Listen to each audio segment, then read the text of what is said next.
juillet. La bataille de Mossoul dans sa phase finale. Oui, les forces irakiennes ont pénétré dans les ruelles étroites de la vieille ville, dernier bastion du groupe État islamique. Elles s'apprêtent à lancer l'assaut sur la mosquée Al-Nouri que les djihadistes ont fait en partie exploser. Parmi les milliers de civils qui fuient les combats se cachent parfois les familles des combattants djihadistes. Gwendoline de Bono est l'envoyée spéciale d'Europe 1 en Irak. À la tombée du jour, 5 femmes d'une même famille émergent de la fureur de la vieille ville. Elles viennent de traverser la ligne de front. Lorsqu'elles racontent leur histoire, les soldats relèvent des incohérences et réalisent que leur accent n'est pas celui de Mossoul. On est de la province de Salaheddin, beaucoup plus au sud.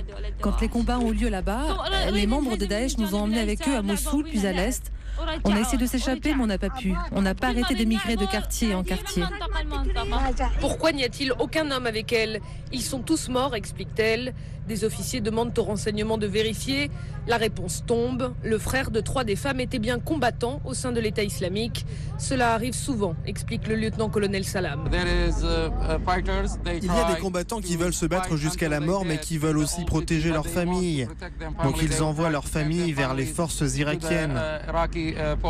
Donc peut-être que ces femmes ont beaucoup d'informations. Il ne faut pas penser que parce que ce sont des femmes, elles n'en ont pas. Peut-être que l'une d'entre elles a été mariée à un des chefs de l'État islamique dans la vieille ville.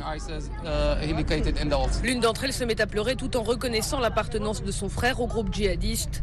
Un taxi les emmène vers la partie est de la ville où elles seront interrogées plusieurs heures. Mossoul, Gwendoline de Bono, Europe 1.